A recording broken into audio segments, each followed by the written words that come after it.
السلام عليكم، ازيكم يا اخواتي؟ يا رب تكونوا بخير. رمضان قرب وبقى على الابواب، وكل سنه وانتم طيبين.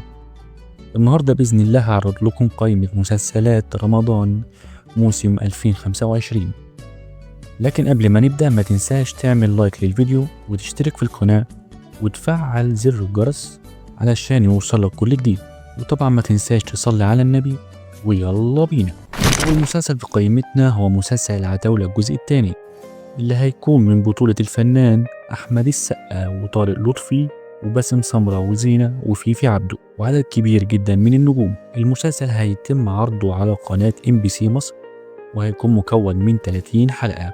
تاني مسلسل في قائمتنا هو مسلسل عين شمس، اللي هيكون من بطولة الفنان أحمد مكي والفنانة عائشة بنت أحمد، والمسلسل هيكون عرضه على قناة وهيكون مكون من 30 حلقة. والمسلسل اللي بعد كده معانا هو مسلسل المداح الجزء الخامس، اللي هيكون من بطولة الفنان حمادة هلال وهبة مجدي وخالد سرحان ودنيا عبد العزيز وخالد الصاوي وغادة عادل. المسلسل هيتعرض على قناة MBC مصر، وهيكون مكون من 30 حلقة. المسلسل اللي بعد كده أشغال شقة الجزء الثاني، من بطولة الفنان هشام ماجد وأسماء جلال والفنانة شيرين ومحمد عبد العظيم والفنان مصطفى غريب. هيتم عرضه على قناة MBC مصر، وهيكون مكون من 15 حلقة. المسلسل اللي بعد كده كامل العدد الجزء الثالث، اللي هيكون من بطولة الفنانة دينا الشربيني وشريف سلامة وآية سماحة وجيهان الشماشرجي، وهيتعرض على قناة وهيكون مكون من 15 حلقة. المسلسل اللي بعد كده جودر الجزء الثاني، اللي هيكون من بطولة الفنان ياسر جلال ونور اللبنانية وياسمين رئيس وطارق عماد وعدد كبير جدا من النجوم. والمسلسل بإذن الله هيتعرض على قناة وهيكون مكون من 15 حلقة. والمسلسل اللي بعد كده معانا هو مسلسل ناقص ضلع، من بطولة الفنانة نيلي كريم والفنانة روبي وجيهان الشماشرجي وعدد كبير جدا من النجوم، وهيتم عرضه على قناة CBC وهيكون مكون من 15 حلقة. المسلسل اللي بعد كده معانا هو مسلسل سيد الناس، من بطولة عمرو سعد وخالد الصاوي وإدوارد وإلهام شاهين ومحمد شاهين وعدد كبير جدا من الفنانين. هيتم عرضه على قناة MBC مصر ومكون من 30 حلقة. المسلسل اللي بعد كده مسلسل عايشة الدور، من بطولة دنيا سمير غانم وهيتعرض على قناة الحياة ومكون من 15 حلقة. المسلسل اللي بعد كده مسلسل شباب امرأة، من بطولة الفنانة غادة عبد الرازق وهيتم عرضه على قناة النهار ومكون من 30 حلقة. المسلسل اللي بعد كده مسلسل وتقابل حبيب، من بطولة ياسمين عبد العزيز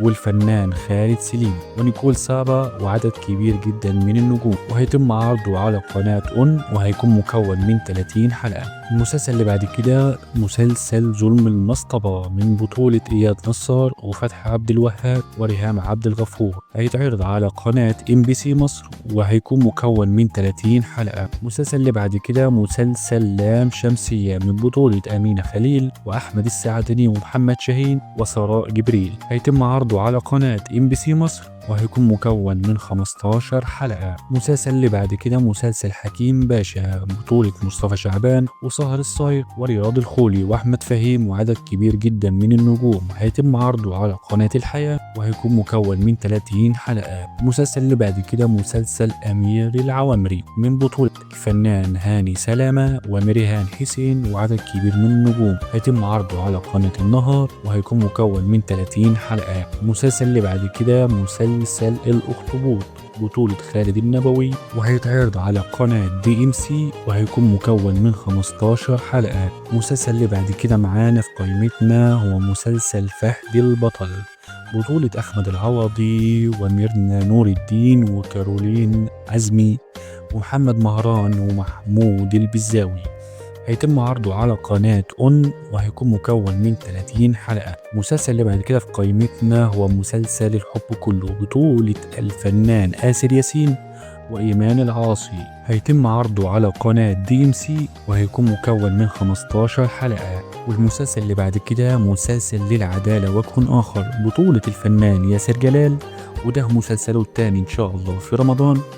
قناة العرض هتكون قناة وهيكون مكون من 15 حلقة. المسلسل اللي بعد كده في قائمتنا مسلسل مش هو ولا هي، بطولة حسن الرداد وإيمي سمير غانم وهيكون قناة العرض قناة النهار، وهيكون مكون من 15 حلقة. المسلسل اللي بعد كده معانا مسلسل نلتقي بعد الفاصل بطولة ظافر العابدين، وهيكون على قناة CBC، وهيكون مكون من 30 حلقة. والمسلسل بعد كده هو مسلسل منتهي الصلاحية بطولة الفنان محمد فراج، وهيتعرض على قناة MBC مصر، وهيكون مكون من 15 حلقة. المسلسل اللي بعد كده معانا في قائمتنا هو مسلسل دهب، هيكون من بطولة الفنانة حنان مطاوع، وهيتعرض على قناة النهار، وهيكون مكون من 30 حلقة. المسلسل اللي بعد كده معانا هو مسلسل الكابتن بطولة أكرم حسني، وهيتعرض على قناة DMC، وهيكون مكون من 15 حلقة. المسلسل اللي بعد كده معانا مذكرات نشايخ بطولة أحمد أمين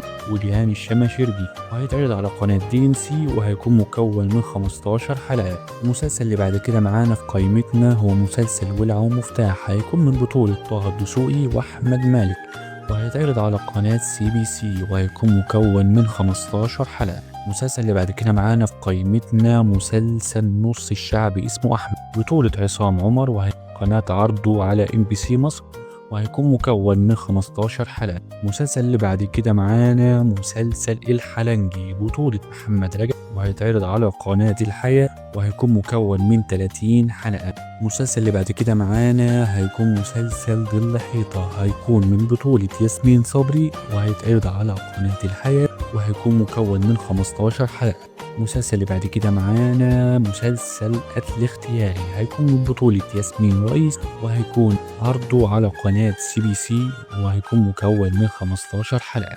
المسلسل اللي بعد كده معانا هو مسلسل إيش إيش بطولة مي عمر ومحمد الشرنوبي وماجد المصري، وهيكون على قناة MBC مصر، وهيكون مكون من 30 حلقة.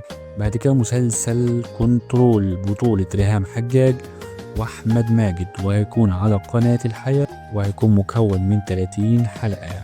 المسلسل اللي بعد كده معانا وهو مسلسل أفلاطوني بطولة جميلة عوض، وهيكون على قناة وهيكون مكون من 15 حلقة. المسلسل اللي بعد كده معانا في قائمتنا هو مسلسل خانة فاضية بطولة الفنانة صابرين، وهيتعرض على قناة النهار، وهيكون مكون من 30 حلقة. المسلسل اللي بعد كده معانا وهو مسلسل تلغراف، هيكون من بطولة الفنان أحمد فهمي، وهيتعرض على قناة CBC، وهيكون مكون من 15 حلقة. المسلسل اللي بعد كده معانا في قائمتنا وهو مسلسل قلع الحجر الجزء الثاني من بطولة الفنان الكبير محمد رياض، وهيتعرض على قناة النهار، وهيكون مكون من 30 حلقة. والمسلسل اللي بعد كده معانا مسلسل شهادة معاملة أطفال من بطولة الفنان محمد هنيدي، وهيتعرض على قناة الحياة، وهيكون مكون من 30 حلقة. المسلسل اللي بعد كده معانا في قائمتنا وهو مسلسل بمية الذهب، هيكون من بطولة هيفاء وهبي، وهيتعرض على قناة النهار، وهيكون مكون من 30 حلقة. المسلسل الأخير وهو مسلسل 80 باكو، وهيكون من بطولة هدى المفتي، وهيكون مكون من 15 حلقة. كده هكون قلت لك على كل مسلسلات رمضان الموسم 2025 بكل القنوات العرض وبجميع عدد الحلقات. متنساش تشترك في القناة وتفعل جرس التنبيهات علشان يوصلك كل جديد. سلام.